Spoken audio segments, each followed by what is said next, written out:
वोकॉल्ट अस्पताल नागपुर में मित्रा क्लिप से सर्जरी की है। ये सर्जरी मध्य भारत में पहली बार की गई है।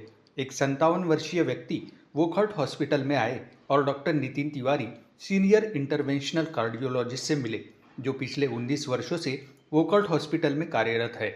मरीज को गंभीर हार्ट फेल्योर की समस्या थी। हृदय की पंपिंग 25% से भी कम हो जाना और वॉल लीक हो गया था। उनकी धड़कनें भी रुक गई थी और दोनों फेफड़े तरल पदार्थ से भर गए थे।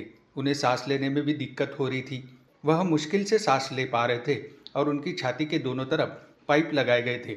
इसके अलावा वह 3 महीने से ज़्यादा समय तक अलग अलग हॉस्पिटल में भर्ती रहे थे। डॉक्टर तिवारी ने उनका इलाज शुरू किया और उनकी स्थिति को स्थिर करने के लिए AICD automated implantable cardioverter defibrillator लगाया। इसके बाद डॉक्टर तिवारी ने मरीज के लीक हो रहे वॉल्व को ठीक करने का फैसला किया, जिसके कारण उनके हृदय में सूजन आ गई थी। उनकी कमजोर स्थिति और पंपिंग क्षमता को देखते हुए छाती को खोलना एक कठिन विकल्प था।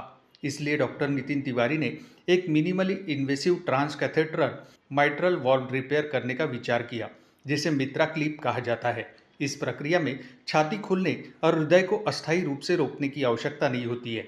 मित्रा क्लिप प्रक्रिया में जांच के माध्यम से एक कैथेटर डाला जाता है, एंजियोप्लास्टी प्रक्रिया की तरह, और माइट्रल वॉल्व पर एक छोटा सा क्लिप लगाया जाता है ताकि वॉल्व पूरी तरह से बंद हो सके और लीक हो रही वॉल्व को रोका जा सके, जिससे हृदय में सामान्य रक्त प्रवाह बहाल हो सके।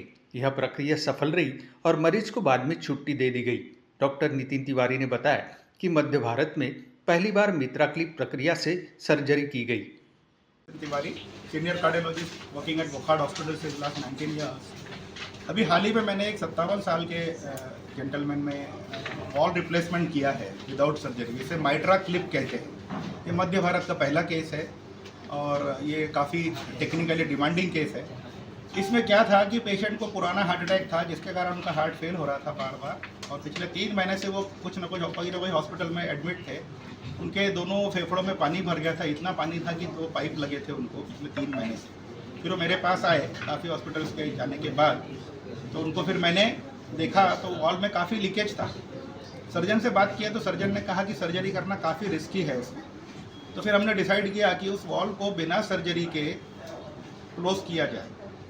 तो हमने जैसे एंजियोप्लास्टी करते हैं पैर के द्वारा, उसी प्रकार से विदाउट मेजर सर्जरी एंजियोप्लास्टी के समान टेक्निक से एक माइट्रा क्लिप करके क्लिप होती है, जैसे कपड़े सुखाने की क्लिप होती है या बाल को पकड़ने की क्लिप होती है, वैसे एक क्लिप हार्ट के अंदर डाल के दोनों वॉल के जो लीफलेट्स थे उसको पकड़ के उसको लीकेज को बंद कर दिया।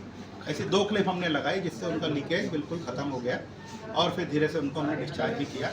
उनको काफ़ी इम्प्रूवमेंट आया, काफ़ी अच्छा रिस्पॉन्स रहा और ये बहुत ही यूनिक केस है। थोड़ा कॉस्ट का इश्यूज है, तो I think in the long run ये भी और इम्प्रूव होगा और ये टेक्नोलॉजी और आगे बढ़ेगी। किस पेशेंट में ऐसा किया जाता है जिनमें हार्ट फेलियर हो या बहुत सांस फूलती है, लेटने पर सांस फूलती है, बहुत फटीग लगता है या चक्कर आते हैं चलने पर, ऐसे पेशेंट्स में खासकर जो लीकेज है उसमें ये बहुत फ़ायदे का प्रोसीजर है। इसमें एनेस्थीसिया देना भी एक बहुत बड़ी इम्पॉर्टेंट एक मेथड है, एक स्टेप है और ये विदाउट जनरल एनेस्थीसिया हो नहीं सकता। और मुझे लगता है कि उसके बारे में कुछ कमेंट डॉक्टर पंकज जैन चौधरी करेंगे। As far as मैं doctor Pankaj Jain, as far as anaesthesia is concerned, patient को एनेस्थीसिया देने के लिए जनरल एनेस्थीसिया देना पड़ता है और ऐसे पेशेंट का प्री एनेस्थेटिक चेकअप करना बहुत आवश्यक होता है, क्योंकि ऐसे पेशेंट का ब्लड प्रेशर हर समय नीचे रहता है, 70, 80, 90 इस प्रकार का ब्लड प्रेशर रहता है। और जो एनेस्थीसिया की मेडिसिन होती हैं वो हम जब देते हैं एनेस्थीसिया पेशेंट को, तो ऐसे में पेशेंट का ब्लड प्रेशर और गिरने का अंदेशा रहता है। तो हमको इस प्रकार की तैयारी करनी पड़ती है कि पेशेंट का ब्लड प्रेशर भी ना गिरे और पेशेंट को जिस पर्पज़ के लिए लिया गया है वो पेशेंट का पर्पज़ भी सॉल्व हो जाए। ऐसे में रिस्क बहुत रहती है लाइफ को पेशेंट की। तो हमारी जो टीम रहती है, हम लोग सब पेशेंट को प्रॉपर चेकअप करते हैं। प्रॉपर चेकअप करने के बाद टेबल पे लेने के बाद कुछ ऐसे सेंट्रल लाइंस होती हैं, जैसे आर्टीरियल लाइन होती है या वीनस लाइन होती है, वो हम लोग अंदर पेशेंट को पास करते हैं और उसके थ्रू हम लोग पेशेंट को ब्लड प्रेशर के बढ़ाने की दवाई देते हैं, ताकि ऑन टेबल जब हम पेशेंट को इंड्यूस कर रहे हैं या एनेस्थीसिया का इंजेक्शन दे रहे हैं उस दौरान किसी प्रकार का फ्लक्चुएशन ना हो। और इस प्रकार से हम लोग पेशेंट एनेस्थीसिया देने के बाद ये एनेस्थीसिया को मेंटेन करना भी 4 घंटे की सर्जरी है, इस 4 घंटे की सर्जरी के दौरान पेशेंट को पूरी तरह से एनेस्थेटाइज रखना, किसी प्रकार का कोई डिस्टरबेंस नहीं होने देना और उस दौरान होने वाले कॉम्प्लिकेशन को ट्रीट करना, ये एनेस्थेटिस्ट का पॉइंट रहता है।